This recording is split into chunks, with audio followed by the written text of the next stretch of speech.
السلام علیکم۔ الحمد للہ وحدہ والصلاة والسلام علی من لا نبی بعدہ صلی اللہ علیہ وعلی آلہ واصحابہ الذین اوفوا عہدہ، اما بعد۔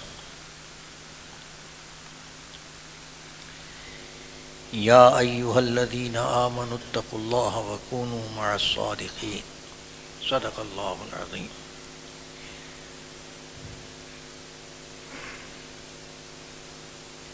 میں نے تبرکاً ایک چھوٹی سی آیت پڑھی ہے آپ کے سامنے۔ معانی کے اعتبار سے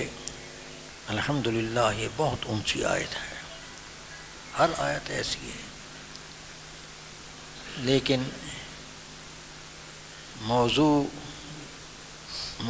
سخن اس وقت جلسہ ولایت کا حضرت سید الفقہاء حضرت سیدنا و مولانا حضرت امام ابو حنیفہ نعمان ابن ثابت رحمہ اللہ تعالی فداہ امی و ابی کی ذات اطہر ہے اور جلسہ ولایت ہے، اور حضرت کی شہرت مبارک علم کے ساتھ ہے، تعلیم اور تعلم کے ساتھ ہے۔ شہرت کے اعتبار سے ولایت کے خاص سلاسل میں جناب کا ذکر مبارک نہیں ہوتا، لیکن سب آپ کے سلسلے کے بہت سارے مشائخ سلسلوں کے امام آپ کے مذہب کے مقلد ہیں، اور اس تقلید کو باعث رحمت اور برکت سمجھتے ہیں۔ تو علمی لحاظ سے میں کیا کہوں، البتہ ایک دو واقعات جو اپنے اساتذہ سے سنے ہیں وہ عرض کر دیتا ہوں۔ صحت بھی ساتھ نہیں دے رہی، وقت بھی کم ہے، اور چونکہ حاضر ہوا ہوں، اعلان ہو گیا ہے، اللہ سے توفیق مانگتا ہوں کہ مفید بات منہ سے عرض کرنے کی اللہ توفیق دے دے۔ خطابت ان حضرات کے گھر کی لونڈی ہیں، ہم بیچارے کچھ بھی نہیں۔ دیکھیں، ہمارے سلسلے کے ایک بزرگ حضرت خواجہ محمد باقی باللہ رحمۃ اللہ تعالی علیہ گزرے، ان کے حالات میں میں نے پڑھا کہیں، یہ لکھا تھا کچھ دنوں کے لیے انہوں نے آمین بالجہر اور فاتحہ خلف الامام شروع کی کہ حدیث پر عمل ہو جائے۔ یہ تبرکاً، یہ نہیں کہ کسی بدعقیدتی کی وجہ سے۔ تو چند دن کے بعد خواب دیکھا، حضرت امام صاحب رحمۃ اللہ تعالی علیہ اپنے حق میں، اپنے فضائل میں قصیدہ پڑھ رہے ہیں۔ تو تعبیر یہ سمجھ میں آئی کہ حضرت فرما رہے ہیں کہ میرے مذہب کے مقلدین، میرے مقلدین تو اس سے بھی بڑے بڑے اولیاء گزرے ہیں اس سلسلے میں، تو مجھے یہاں کمی کوئی نہیں ہے۔ تو آپ نے پھر رجوع فرمایا، ایک بات۔ دوسرا یہ واقعہ کہ میرے استاد حضرت قبلہ مولانا عبد الرؤوف صاحب ہزاروی رحمۃ اللہ تعالی علیہ، حضرت علامہ انور شاہ صاحب رحمۃ اللہ علیہ کے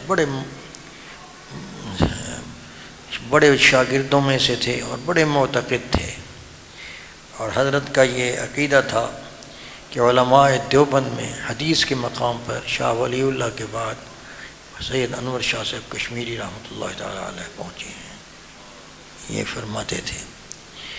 تو ایک دن اس فقیر سے محبت کرتے تھے، تو مجھ سے یہ ارشاد فرمایا کہ میری ایک خواہش ہے، اگر اللہ تعالی مہربانی فرما دیں، مرنے کے بعد اللہ نے کوئی خواہش پوچھی تو عرض کروں گا کہ حضرت شاہ ولی اللہ سے ملاقات کرا دیں۔ حضرت شاہ ولی اللہ رحمۃ اللہ علیہ سے ملاقات ہوئے، اگر ہو گئی ملاقات، وہ بے شک اونچے درجے میں ہوں گے بہت زیادہ، تو بہرحال ہم عرض تو کر سکتے ہیں، خواہش تو کر سکتے ہیں۔ تو میں اگر وہاں پہنچا تو عرض کروں گا کہ حضرت میری ایک خواہش آپ سے ملاقات کی وجہ یہ ہے کہ میں چاہتا ہوں کہ کوئی منصف ثالث مقرر کریں، آپ کوئی منصف مقرر کریں آپ، اور میں اور آپ گفتگو کروں اس مسئلے میں، اس بات میں کہ موطا امام مالک کے مسائل کو آپ نے 7 مسائل میں امام ابو حنیفہ پر ترجیح دی ہے۔ میں اور آپ اس بات پر مناظرہ کریں کہ ان 7 مسائل میں امام مالک کا موقف کا ٹھیک تھا یا حضرت امام ابو حنیفہ رحمۃ اللہ علیہ کا استنباط درست تھا۔ یہ معمولی بات نہیں ہے، جنت میں یہ باتیں چلیں۔ 7 مسائل میں انہوں نے ان کو ترجیح دی، تو حضرت کو یہ گوارا نہیں تھا کہ حضرت امام صاحب رحمۃ اللہ علیہ فرماتے تھے، لیکن امام صاحب کی میرا تجربہ وہ یہ فرماتے تھے 45 مرتبہ بخاری پڑھائی تھی، 3 سال دورہ حضرت انور شاہ صاحب کشمیری رحمۃ اللہ علیہ کے درس میں کیا تھا، اور فرماتے تھے کہ میں نے ایک مسئلہ بھی اپنے استاد کا ایک حرف بھی ضائع نہیں کیا، اور سارے تجربات کا نچوڑ فرماتے تھے کہ امام ابو حنیفہ رحمۃ اللہ تعالی علیہ سے جو بھی اختلاف کرتا ہے فقیہ ان کے استنباط سے، تو وہ وجہ ان کے زیادتی علم کی نہیں ہوتی، بلکہ وہ اس مقام تک اس امام صاحب کے تفقع کو پہنچ نہیں سکے جہاں نظر امام صاحب کی گئی ہے۔ تو یہ بتا دیتے یہ اتنے اعلیٰ درجے کے فقیہ حضرت امام ابو حنیفہ رحمۃ اللہ علیہ تھے۔ پھر احادیث میں ہمارے حضرت حاجی دوست محمد صاحب قندھاری رحمۃ اللہ تعالی علیہ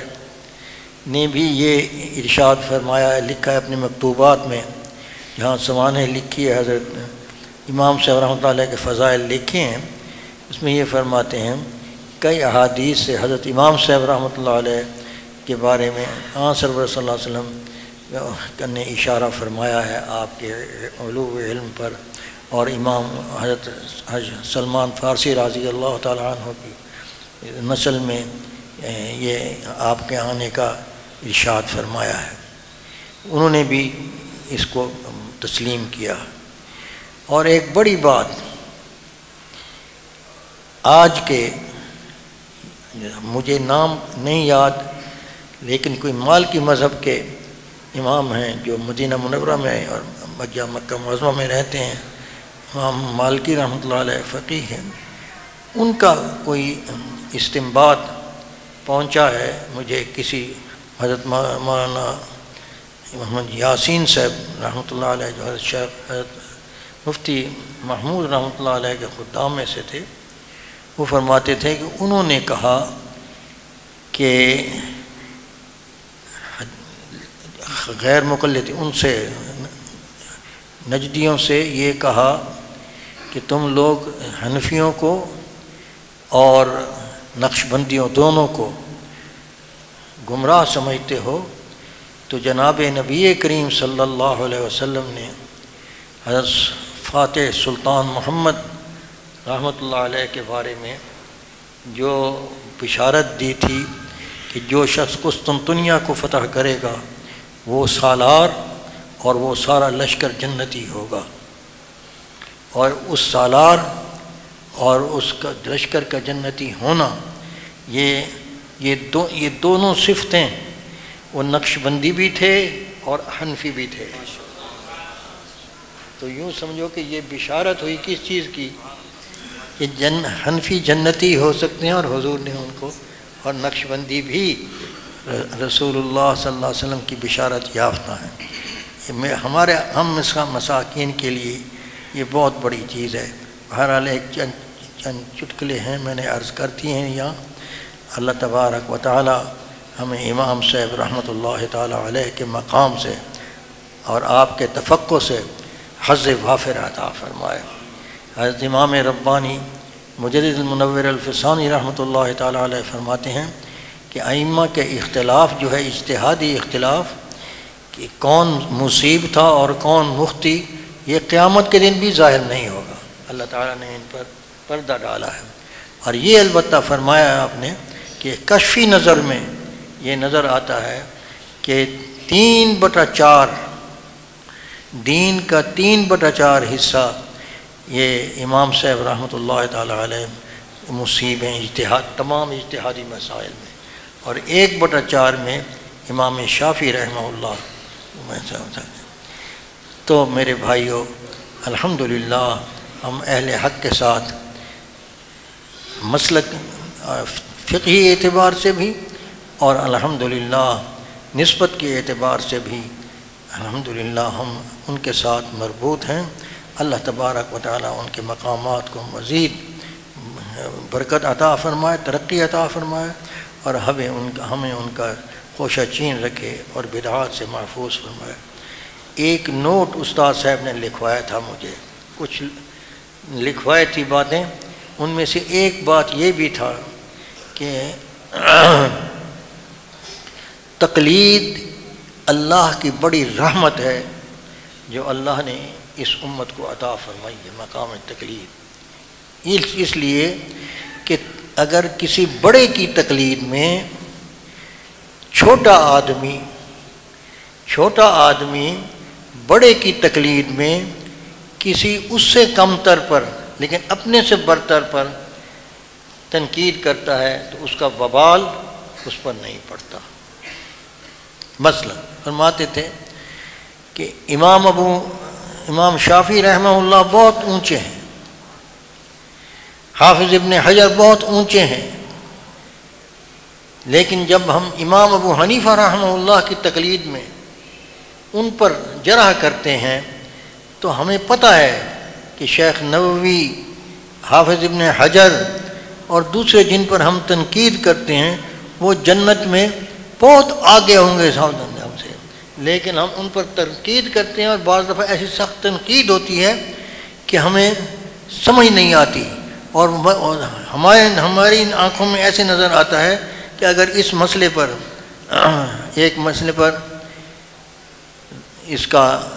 استواء علی العرش کے مسئلے پر معرکۃ الآراء مسئلہ ہے، احناف اور حنابلہ میں اختلافی مسئلہ ہے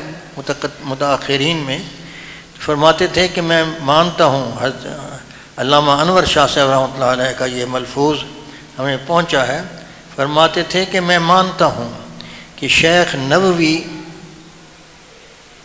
اتنے بلند ہیں کہ اگر میں ان کی رفعت کو دیکھوں تو میری پگڑی گر پڑے گی، لیکن استواء علی العرش کے مسئلے پر دار الحدیث میں آئیں گے تو میں ان کو داخل نہیں ہونے دوں گا۔ تو بہرحال یہ بہت اونچے لوگ تھے، اللہ تبارک و تعالیٰ نے ان کو اپنی دین کی خدمت کے لیے چنا تھا، اور امام صاحب کا تو تقوی کا مقام بھی بہت اونچا تھا۔ قیام لیل میں، تلاوت قرآن میں، دیانت میں، صداقت میں، تجارت میں، ہر حال میں تقوی کے اونچے مقام پر فائز تھے۔ اللہ تبارک و تعالیٰ ان کے درجات یوماً فیوماً ترقی فرمائے، اور ہمیں ان کے مذہب پر موت دے اور انہی کے سامنے انہی کی جماعت میں کھڑا کرے۔ ربنا تقبل منا انک انت السمیع العلیم وتب علینا انک انت التواب الرحیم۔